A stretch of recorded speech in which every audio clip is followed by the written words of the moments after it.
down to a better box. Basically, right. And was that exactly are you speaking? Does it work from the like this is still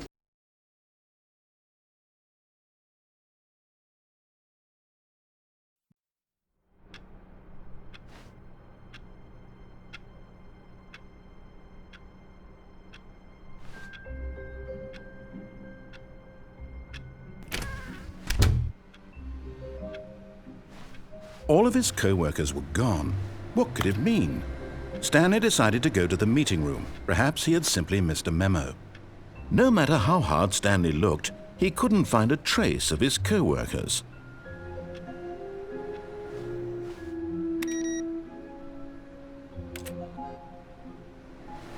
Stanley went around touching every little thing in the office, but it didn't make a single difference, nor did it advance the story in any way.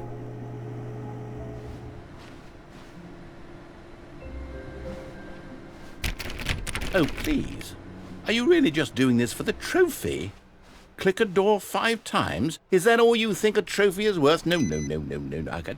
I can't just give these merits away for such little effort. A measly 5 clicks? Now, suppose you were to click the door 20 times. I would say that's the kind of effort that warrants recognition.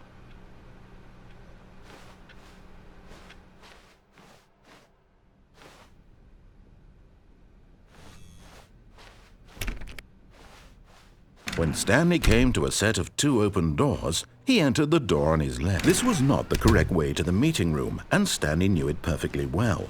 Perhaps he wanted to stop by the employee lounge first, just to admire it. Ah, yes, truly a room worth admiring. It had really been worth the detour, but eager to get back to business, Stanley took the first open door on his left. And so he detoured through the maintenance section, walked straight ahead to the opposite door, and got back on track.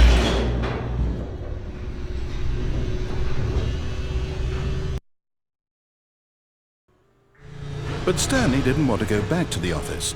He wanted to wander about and get even further off track. So now in order to get back, he needed to go, from here it's, left.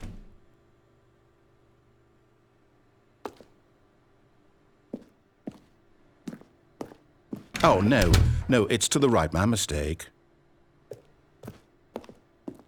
No, not the right. Why would I have ever said it was to the right? What was I thinking? It's clearly... Oh dear, would you hold on for a minute, please? Now, let's see, we went down right, left, down, left, right. Yep, okay, yes. I've got it now. This story is absolutely, definitely this way.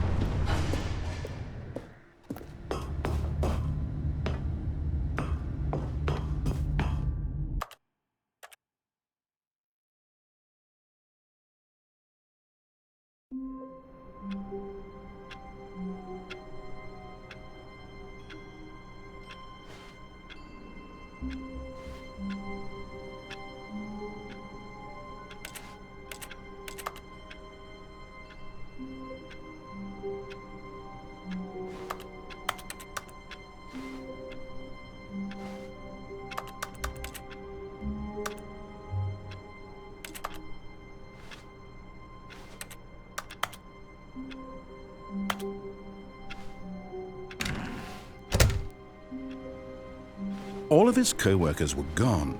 What could it mean? Stanley decided to go to the meeting room. Perhaps he had simply missed a memo.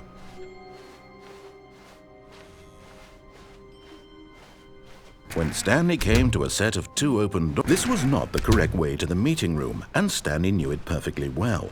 Perhaps he wanted to stop by the employee lounge first, just to admire it. Wow, yes, this room. What a beautiful room. What a gorgeous, gorgeous room.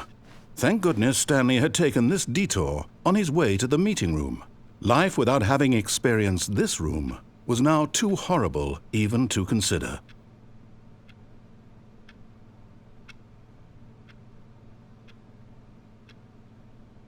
Yes, really, really worth it being here in the room. A room so utterly captivating that even though all your co-workers have but eager to get back to business, Stanley took the first open door on his left.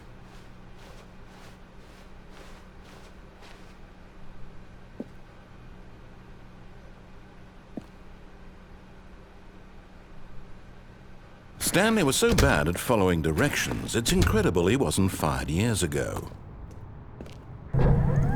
Look, Stanley, I think perhaps we've gotten off on the wrong foot here. I'm not your enemy, really, I'm not. I realize that investing your trust in someone else can be difficult, but the fact is that the story has been about nothing but you all this time. There's someone you've been neglecting, Stanley. Someone you've forgotten about. Please, stop trying to make every decision by yourself. Now, I'm not asking for me, I'm asking for her. This is it, Stanley. Your chance to redeem yourself, to put your work aside, to let her back into your life. She's been waiting. That's her, Stanley. You need to be the one to do this, to reach out to her.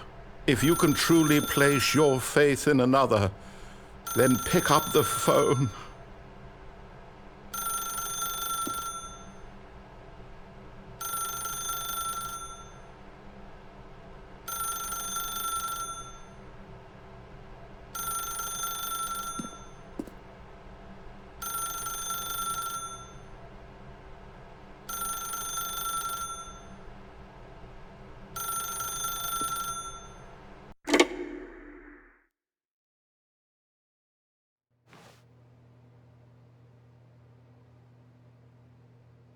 Oh, Stanley, is that you? Hold on, sweetie. Sorry to keep you waiting. I'm just pulling the bread out of the oven. All right. Okay, there we go. All right, now, I want you to come in and tell me all about your damn Gotcha! Oh, come on. Did you actually think you had a loving wife who'd want to commit their life to you? I'm trying to make a point here, Stanley. I'm trying to get you to see something. Come inside. Let me show you what's really going on here.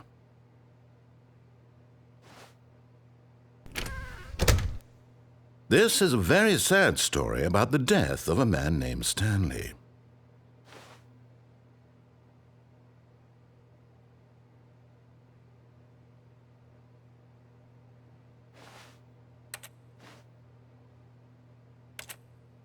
Stanley is quite a boring fellow.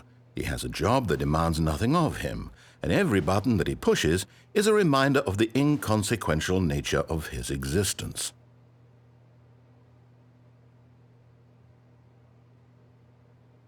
Look at him there, pushing buttons, doing exactly what he's told to do. Now he's pushing a button. Now he's eating lunch. Now he's going home. Now he's coming back to work. One might even feel sorry for him, except that he's chosen this life. But in his mind, he can go on fantastic adventures. From behind his desk, Stanley dreamed of wild expeditions into the unknown, fantastic discoveries of new lands. It was wonderful, and each day that he returned to work was a reminder that none of it would ever happen to him. And so he began to fantasize about his own job. First, he imagined that one day while at work, he stepped up from his desk to realize that all of his co-workers, his boss, everyone in the building had suddenly vanished off the face of the earth. The thought excited him terribly. So he went further. He imagined that he came to two open doors and that he could go through either. At last, choice. It barely even mattered what lay behind each door. The mere thought that his decisions would mean something was almost too wonderful to behold. As he wandered through this fantasy world, he began to fill it with many possible paths and destinations. Down one path lay an enormous round room with monitors and mind controls. And down another was a yellow line that weaved in many directions, and down another was a game with a baby. And he called it The Stanley Parable. It was such a wonderful fantasy, and so in his head he relived it again, and then again, and again, over and over, wishing beyond hope that it would never end, that he might always feel this free. Surely there's an answer down some new path, mustn't there be? Perhaps if he played just one more time. But there is no answer. How could there possibly be? In reality, all he's doing is pushing the same buttons he always has. Nothing has changed. The longer he spends here, the more invested he gets, the more he forgets which life is the real one. And I'm trying to tell him this, that in this world he can never be anything but an observer, that as long as he remains here, he's slowly killing himself. But he won't listen to me. He won't stop. Here, watch this. Stanley, the next time the screen asks you to push a button, do not do it.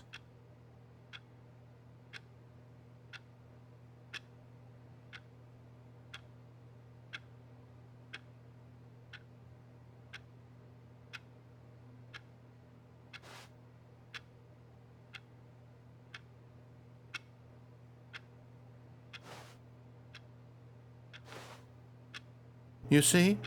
Can he just not hear me? How can I tell him in a way that he'll understand that every second he remains here, he's electing to kill himself? How can I get him to see what I see? How can I make him look at himself? I suppose I can't, not in the way I want him to.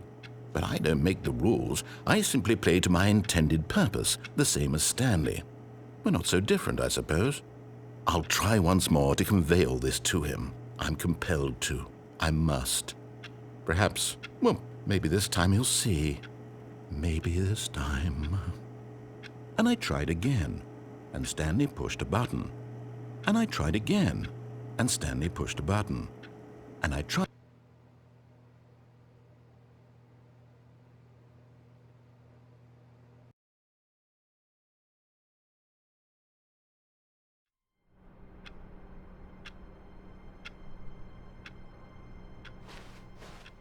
All of his co-workers were gone.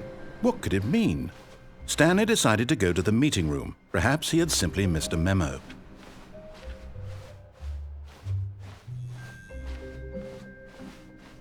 When Stanley came to a set of 2 open doors, he entered the door on his left.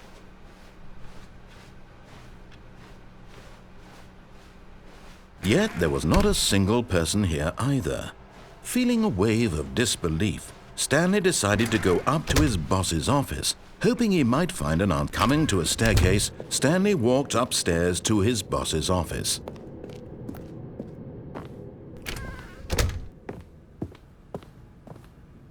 Stepping into his manager's office, Stanley was once again stunned to discover not an indication of any human life. Shocked, unraveled, Stanley wondered in disbelief who orchestrated this. What dark secret was being held from him? What he could not have known was that the keypad behind the boss's desk guarded the terrible truth that his boss had been keeping from him. And so the boss had assigned it an extra secret PIN number, 2845. But of course, Stanley couldn't possibly have known this. Yet incredibly, by simply pushing random buttons on the keypad, Stanley happened to input the correct code by sheer luck. Amazing. He stepped into the newly opened passageway.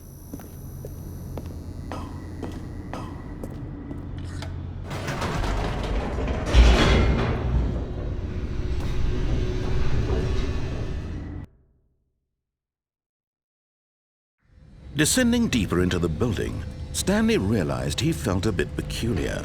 It was a stirring of emotion in his chest, as though he felt more free to think for himself, to question the nature of his job. Why did he feel this now, when for years it had never occurred to him? This question would not go unanswered for long. Stanley walked straight ahead through the large door that read Mind Control Facility.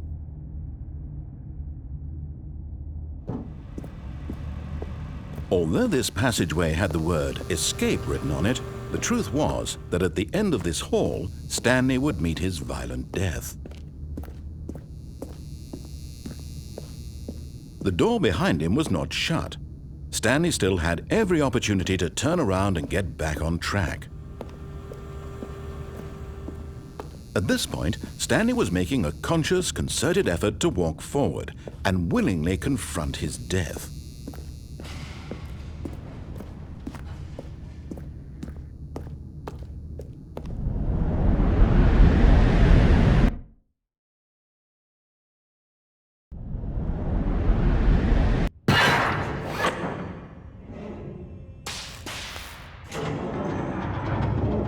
As the machine whirred into motion and Stanley was inched closer and closer to his demise, he reflected that his life had been of no consequence whatsoever. Stanley can't see the bigger picture. He doesn't know the real story, trapped forever in his narrow vision of what this world is. Perhaps his death was of no great loss, like plucking the eyeballs from a blind man. And so he resigned and willingly accepted this violent end to his brief and shallow life. Farewell, Stanley.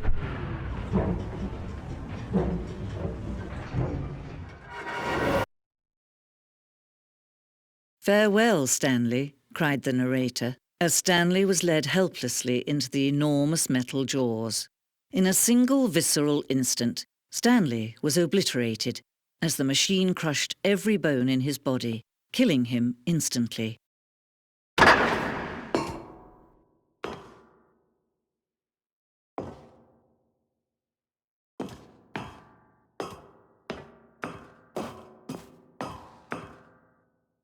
And yet it would be just a few minutes before Stanley would restart the game, back in his office, as alive as ever.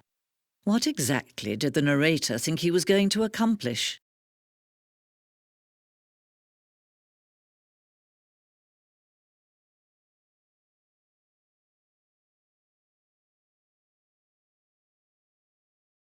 When every path you can walk has been created for you long in advance, death becomes meaningless, making life the same. Do you see now? Do you see that Stanley was already dead from the moment he hit start?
Stanley pushed the number 6.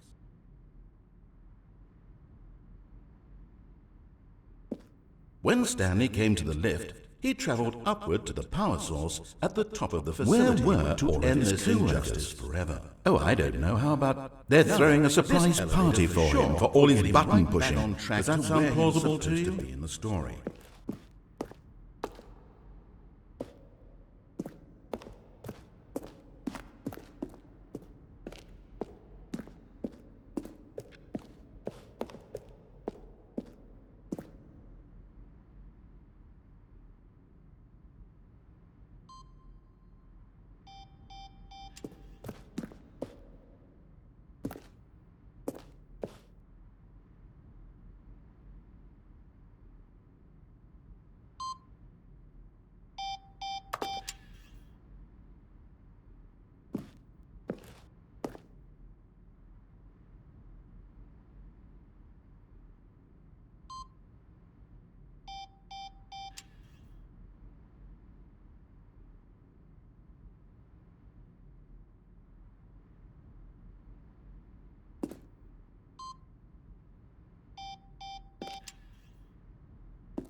Oh, look at these two. How they wish to destroy one another. How they wish to control one another. How they both wish to be free.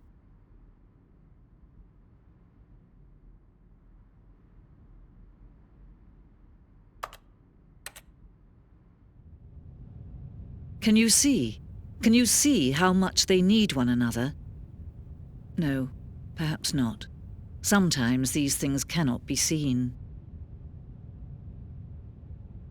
But listen to me. You can still save these two. You can stop the program before they both fail. Turn off your PlayStation. There's no other way to beat this game. As long as you move forward, you'll be walking someone else's path. Stop now and it'll be your only true choice. Whatever you do, choose it. Don't let time choose for you. Don't let...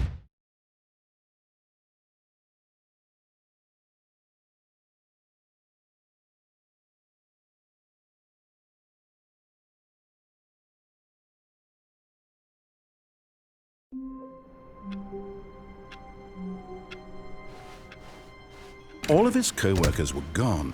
What could it mean?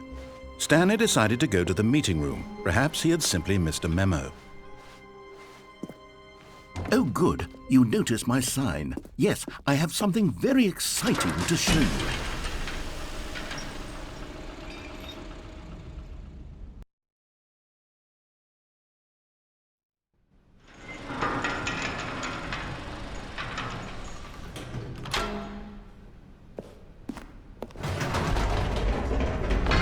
You see, Stanley, I've been reflecting on the Stanley Parable and about how roundly disappointing this ultra-deluxe version has turned out to be.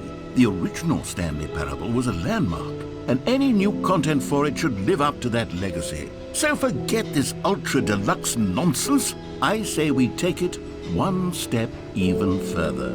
Which is why I'm very proud to announce for the first time ever, the Stanley Parable 2.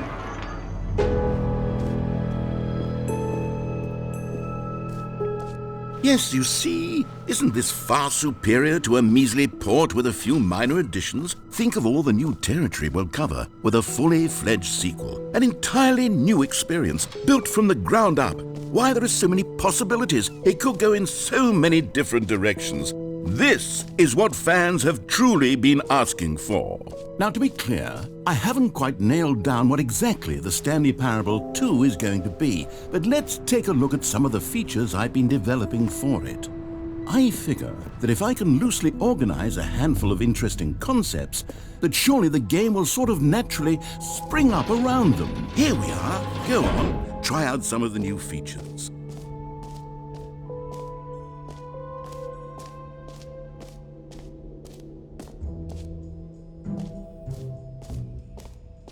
calling it the Stanley Parable 2 is just so much catchier than Ultra Deluxe, don't you think? Ultra Deluxe? What does it even mean? But the Stanley Parable 2, now that's an artistic statement right there. It's future-oriented. It screams progress and innovation and long-term franchising potential.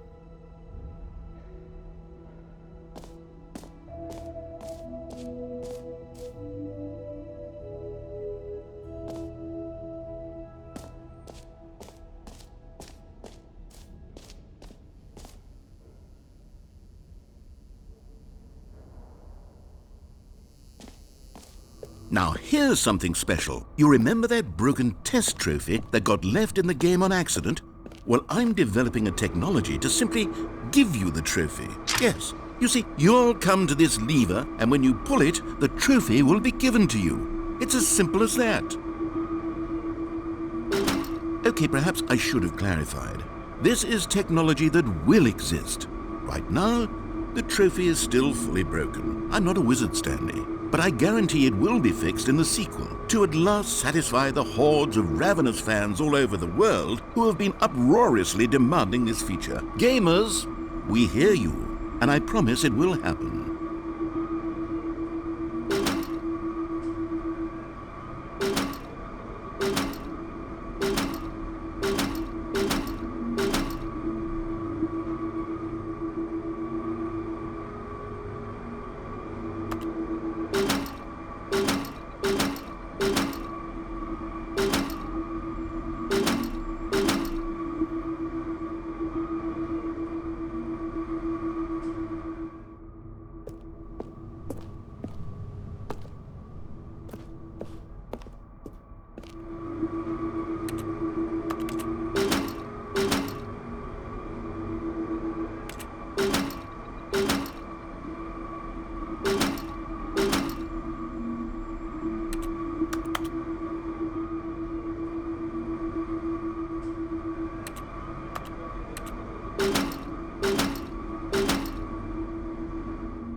What else? What other exhibits haven't we seen yet?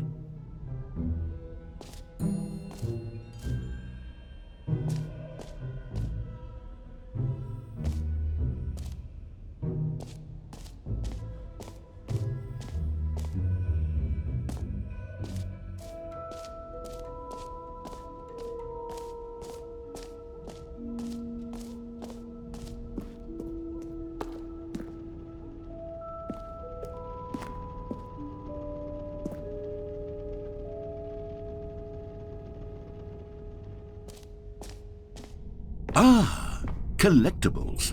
Now it's a real video game. In the Stanley Parable 2, you'll run around gathering up these miniature Stanley figurines. And what's truly innovative is that there will be no reward for collecting all of them.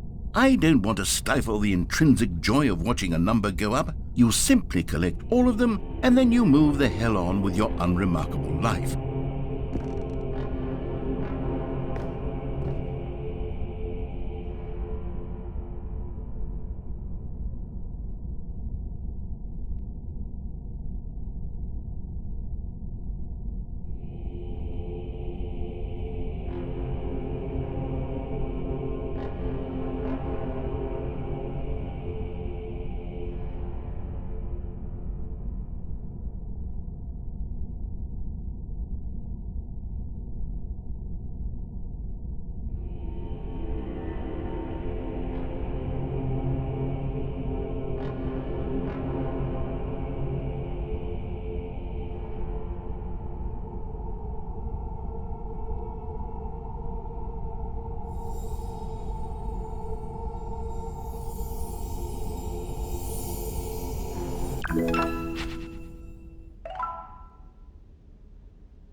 God, it really is the worst when you collect everything in a video game and then they give you a big fancy reward for it. Absolutely tragic.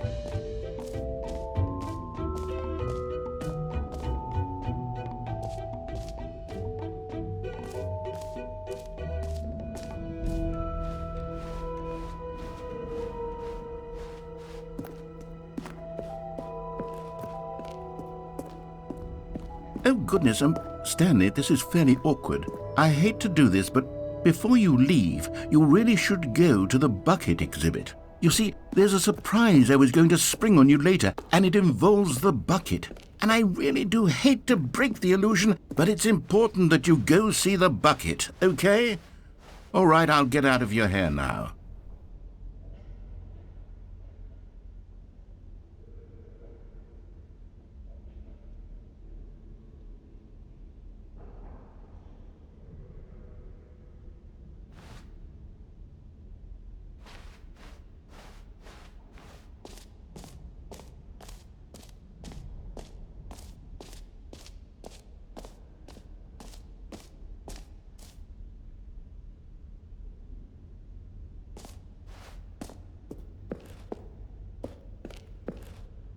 A common complaint of the Stanley Parable was that it was confusing and paradoxical, that it engendered a chaotic sense of reckless despair in those who played it. Well, I am happy to say that after much consideration, I've engineered a clever solution to this fundamental problem with the game.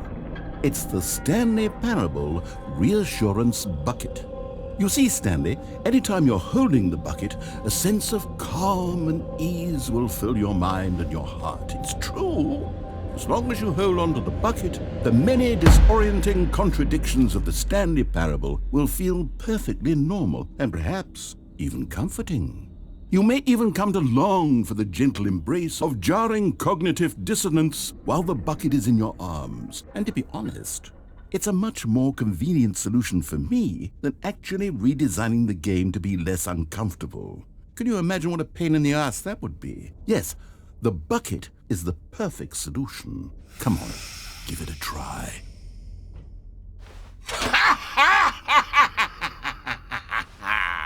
Can you feel it?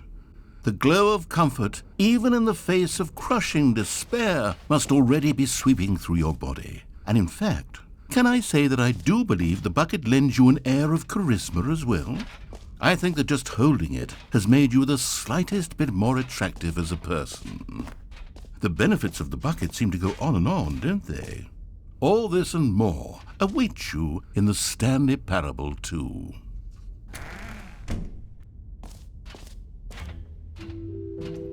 Does anyone give out awards for most enjoyable bucket in a video game? That really should be an award if it isn't already.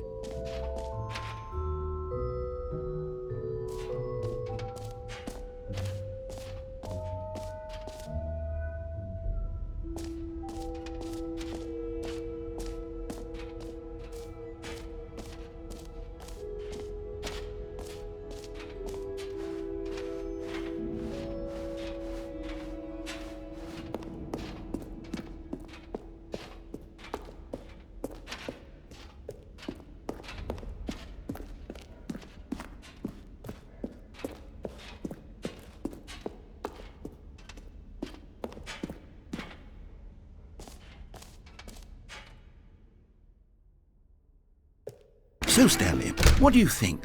Do you like all of the new features? Yes, I know it's not exactly clear yet how exactly these features will come together as one single coherent video game, but I can feel it in my soul. It's going to work. There's definitely a good game in there somewhere. Say, let's do an experiment. I'll arrange these new features together, and we'll see whether or not it coheres into a meaningful gameplay experience. Okay, are you ready? Here it is. I give you the Stanley Parable 2.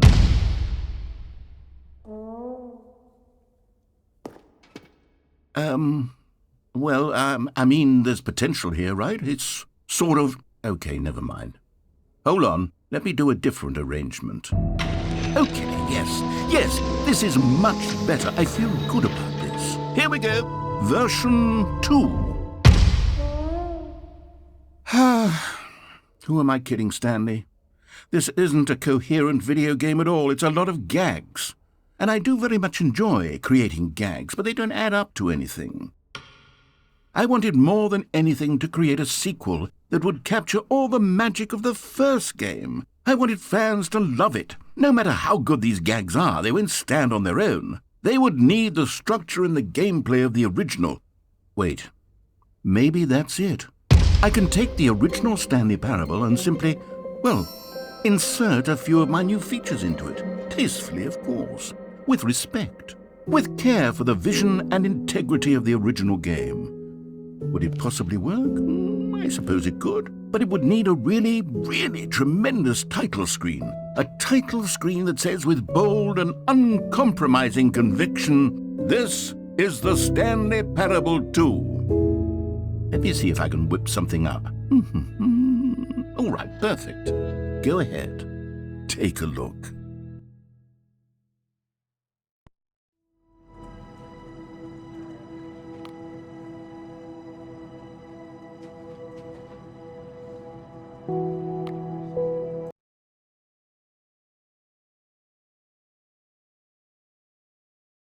This is the story of a man named Stanley.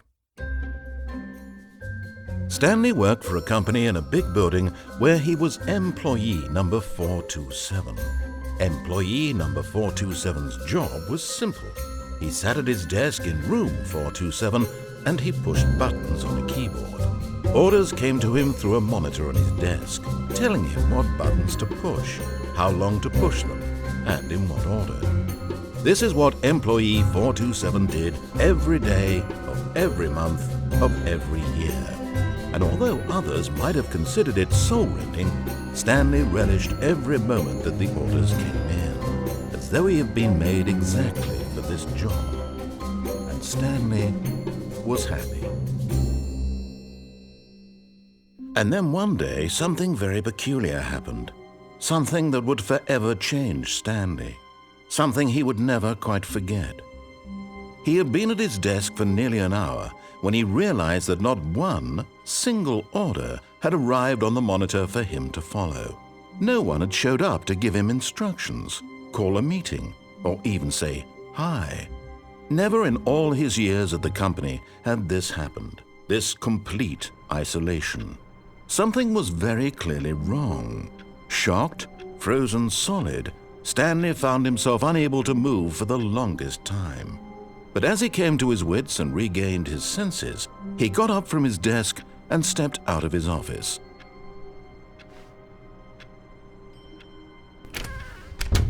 But Stanley simply couldn't handle the pressure. What if he had to make a decision? What if a crucial outcome fell under his responsibility? He had never been trained for that. No. This couldn't go any way except badly. The thing to do now, Stanley thought to himself, is to wait. Nothing will hurt me. Nothing will break me. In here I can be happy forever. I will be happy. Stanley waited.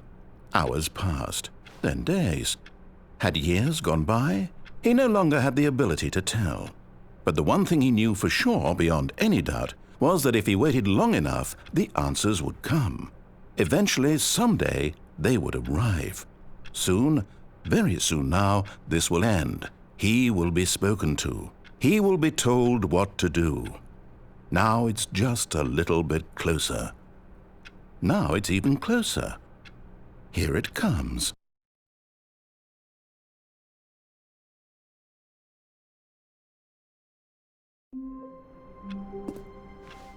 Wait, Stanley thought to himself. Am I sure that the orders stopped coming in? How is that possible? They never stopped. Surely I was mistaken. No, the orders were still missing. For now.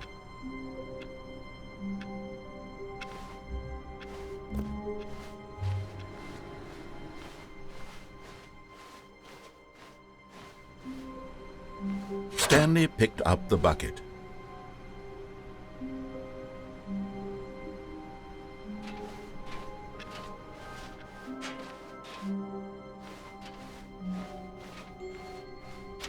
Stanley clutched the bucket tightly to his chest and entered the door on his left.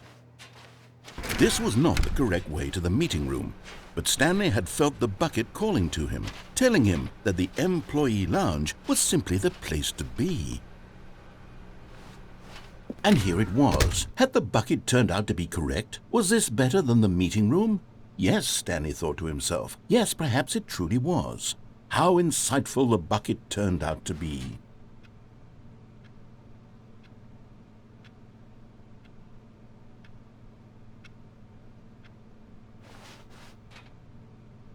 Truly, being here with the bucket was a grand adventure.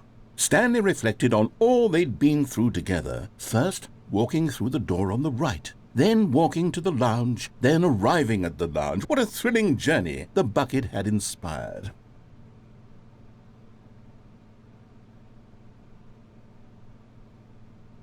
Perhaps this was where the bucket felt most truly at home, here in the employee lounge. Perhaps it's the only place a bucket can even feel at home.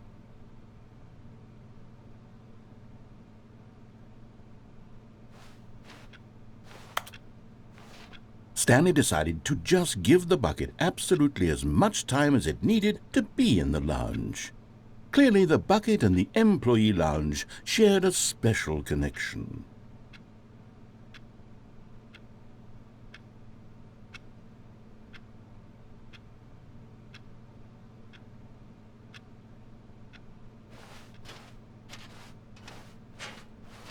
But finally, the bucket was done being in the lounge, and they took the first open door on their left to get back to business.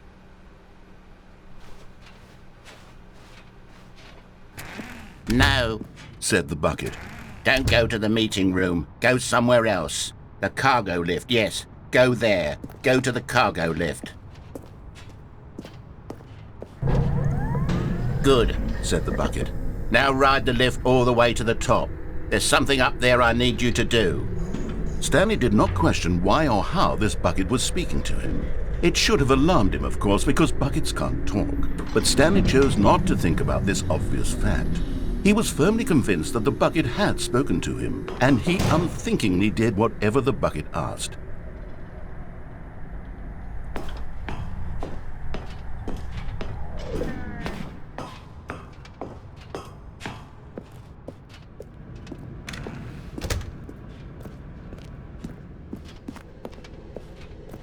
No, stop. Look there on the wall. You see, there's a sign right there. It says, "No buckets past this point." Stanley, how could you think it was okay to bring the bucket here? Unless, what if the problem is that you actually don't know what is a bucket and what isn't a bucket?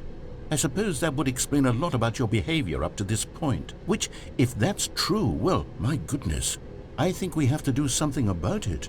This misunderstanding could have dire consequences on the entire rest of the game if not addressed quickly and properly.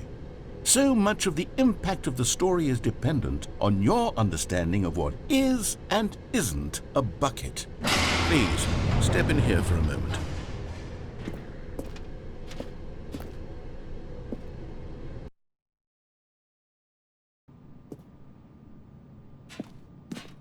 Now then, I'm going to run you through some test scenarios, and you'll tell me whether or not the thing I'm showing you is a bucket.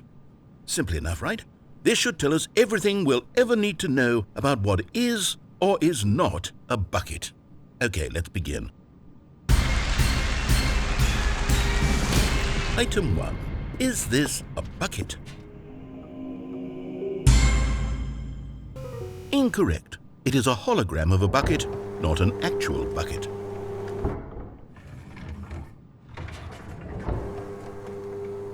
Item 2. Is this a bucket? Correct. It is a 3D printed recreation of a bucket, not an actual bucket.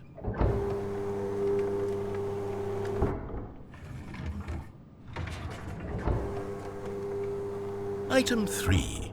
Is this a bucket? Incorrect. This is a bucket.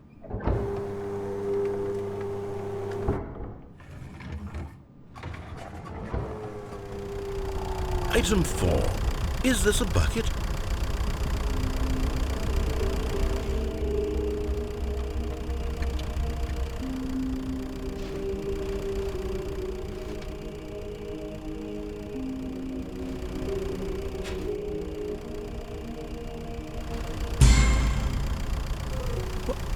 Are you hallucinating? This is a tractor. It's an enormous machine that tills the earth. I thought this was a gimmick.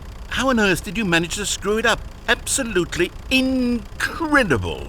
Let's just move on to the next one.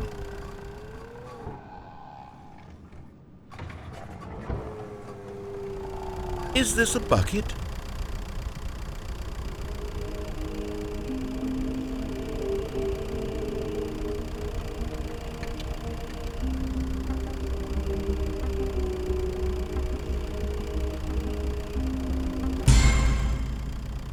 Incorrect. This is a bucket.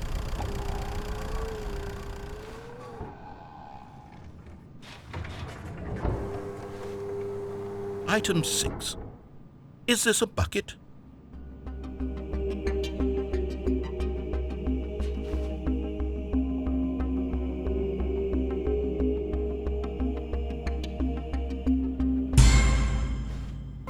Trick question. Both. Gotcha.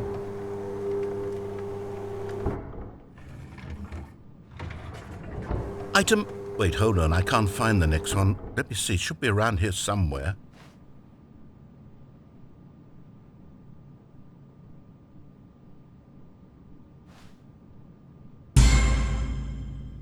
Okay, you and I both know there isn't anything here. And I don't appreciate the implication that nothing is a bucket when we both clearly know that a bucket is something. And therefore nothing could possibly be something.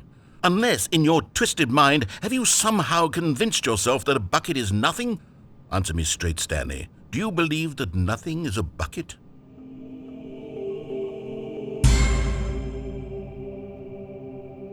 You know what? I'm too confused to even sort it out. I've lost all sense of perspective. What is a bucket? What isn't a bucket? Mere moments ago I could answer these questions with confidence. And yet now I'm somewhat adrift. Do any of us know what a bucket is? Am I a bucket? Stanley, I can't keep doing this. I'm losing myself, and myself was all I ever had to begin with. I'm afraid the bucket is threatening to tear our relationship apart. I can't have that. I'm sorry. But I'm going to erase all buckets from the game entirely. Okay, here we go.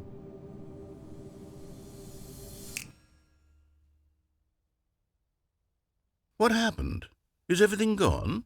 Why did everything disappear? Wait, was everything a bucket? Every single thing in the game was a bucket? Oh my God, I had no idea. How could... Except me. I'm not a bucket after all.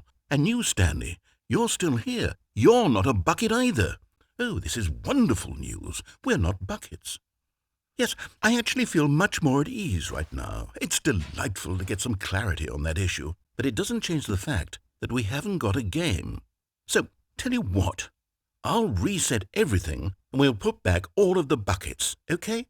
And we'll know that it's all a bucket. But if you run into anyone else, maybe don't mention that. Who knows what that information might do to a person? All right, here we go.